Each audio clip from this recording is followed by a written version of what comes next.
story isn't a science. But what if it was? What if you set out to keep as many variables constant as possible, changing only one thing, to see how it affected the final film? In 2019, James Cameron may have given us as close to that setup as possible.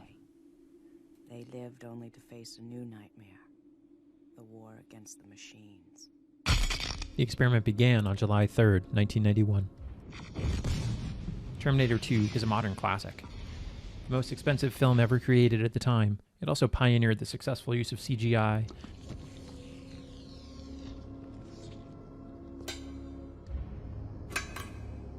And set a record for highest grossing R-rated movie. Some critics attacked the film for trading on spectacle and pandering to the basest instincts of the audience.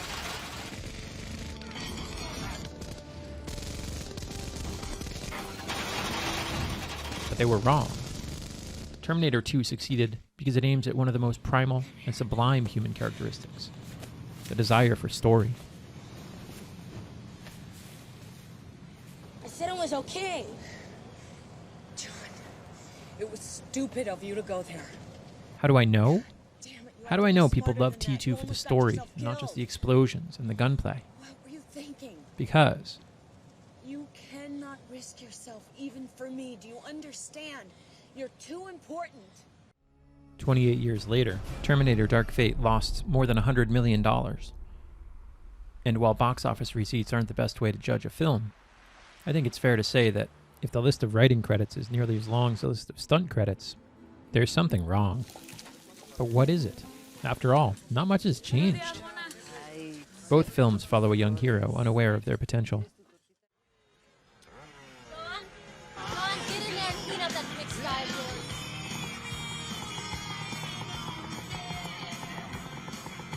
John! Both films feature a protector with awesome capabilities. Both films pit the hero and their allies against a seemingly unstoppable foe embodied by a terrifying soldier.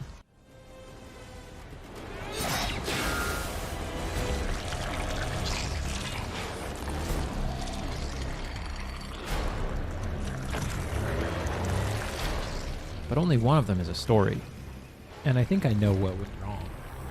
It's easy to confuse plot for story. After all, plot is what happens, the action on the screen. A masked superhero saves the day, a family struggles with poverty, a cute animated dog scores the winning goal. That's the story, right? No, that's the plot. In T2, the plot is about a race to get to John Connor first. It's about stealing technology from Cyberdyne. Easy money. It's about preventing Armageddon.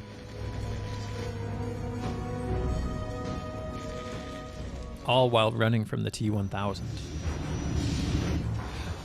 In Dark Fate, the plot is about racing to get to Danny first.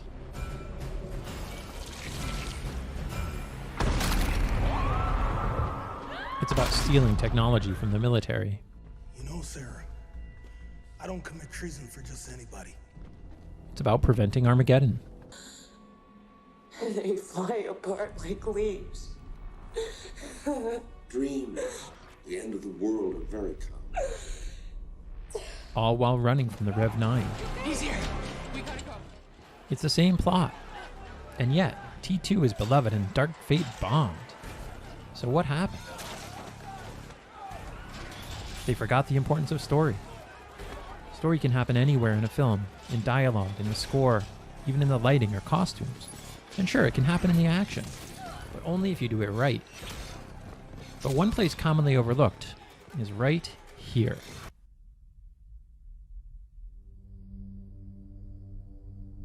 Cliché says you should always start at the beginning, but expert storytellers will tell you something different. Instead, you should start as far into the action as you possibly can. Let the backstory work for you. Let's examine what happens before these two films even begin. For T2, I'll look at backstory from John's perspective, because it's his story. Who'd you learn this stuff from anyway? From my mom. My real mom, I mean. Before reaching middle school, John can ride a dirt bike, handle weaponry, and hack an ATM. Come on, baby. Come on. Come on. Come on. His mother has trained him well. Hey, it worked. All right. Easy money. Come But on. also, she's brainwashed him.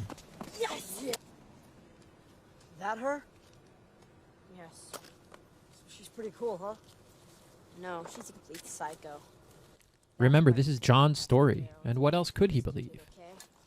His earliest memories are of his mother filling his head with fairy tales of killer robots from the future. She's a total loser. And then she gets locked up, and John feels abandoned to foster care.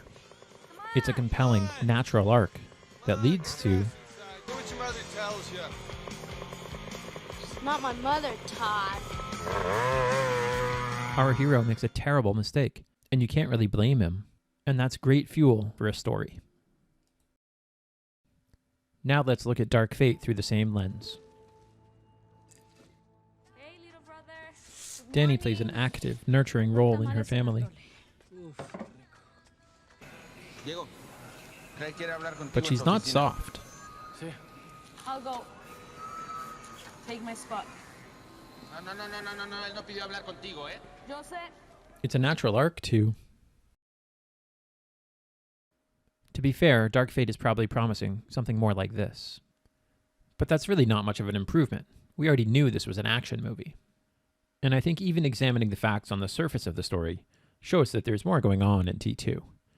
But I think we can do better. Let's distill the T2 side down to its essence. John thinks his mother is crazy. And Sarah thinks John is the most important person in the world. And they're both right. And they're both wrong. And the character conflict perfectly matches the plot conflict. The details may be dramatized. Sarah Connor is delusional and paranoid, and she's seen the future and its atom bombs turning people to ash. Somehow I can still see. And John Connor Are you the legal guardian of John Connor? That's right, officer. What's he done now? is a delinquent who robs ATMs Please insert your stolen card now. and won't clean his room and is the only hope of humanity. But at its heart, T2 tells a story of the relationship between imperfect parents and their imperfect children You two, you're on weapons detail. Come on, let's go. that all of us can relate to. And there's nothing like it in Dark Fate. Danny fights for her brother in the beginning Please, Mr. Grumman. It's my brother. and fights for humanity in the end. We have to move. He's not far behind. No. We make her stand here. That's not an arc. That's not character action. This. It's just escalation of stakes. And we already know the stakes will grow in an action movie. And I'm not trying to pick on Dark Fate. Mackenzie Davis and Linda Hamilton both bring kick-ass physicality to their performances. And Arnold is a ton of fun. I'm reliable, I'm a very good listener, and I'm extremely funny. But the story is broken. So let's leave the third best Terminator movie where it belongs. In the bargain bin or a late night rental when we're in the mood for mindless CGI. Instead, let's strip T2 down even further to see what makes it tick. Because if there's one fulcrum the story is constantly teetering on, it might be this idea. Sarah Connor is a bad mother. She's a total loser. She treats her only son like a soldier. She indoctrinates him. I'm out. And then abandons him to fight a war that hasn't even happened yet. She tried to blow up the computer factory, but she got shot and arrested. Leaving her child alone. So Sarah Connor is a bad mother. But also, Sarah Connor is a great mother. You have to let me see my son. She knows the dangers her son will face and fights with every fiber of her being to give him the skills and tools he'll need. If that's not a great mother, then what is? So, is Sarah Connor a good mother or a bad one? It's the perfect question to answer with story. And in the case of T2, I think we see it answered beautifully in a single scene, one we saw earlier. First, just watch. And keep in mind, this is the first time mother and son have talked in months.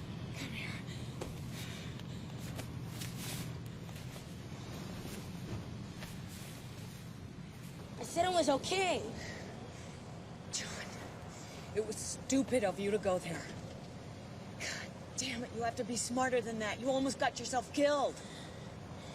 What were you thinking? You cannot risk yourself, even for me. Do you understand? You're too important. Do you understand? But I had to get you out of that place. I'm sorry. I didn't need your help. I can take care of myself.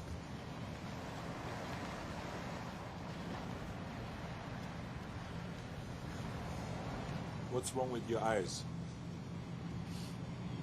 Nothing.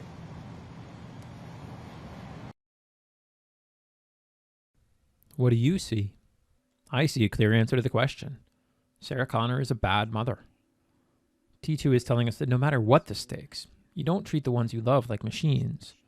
Because if you do, then the machines have already won. Disagree? Want to look at Sarah's backstory? How the woman from the original Terminator is gone. Not because of forgetful writers, but because Sarah sacrificed everything for her son. Fantastic. That sounds like an awesome story. But it's not this one. James Cameron gave us John Connor's story. One about a boy who rejected the idea of family for very understandable but flawed reasons. Human reasons. So if you see another story in there, then take the time to do what makes us most human. Tell a story. Hey folks, thanks for watching the video, and I hope you got something out of it. For more like it, check us out at Cinema Explosion. A story always has more ideas than make it into the final cut, and this video was no exception. I was hoping to talk about John's relationship with the T-800, how questionable casting won't sink your film if you've got a strong story, and yes, I was going to talk about Phantom Menace. How a movie with 3 female leads and at least 6 people on the writing team had 0 female writers, and a ton more about Sarah's backstory. Seriously, watch Terminator and then Terminator 2 and spend some time thinking about what Sarah did for John. But you can't put every idea into every story, so come back next time for more, and thanks.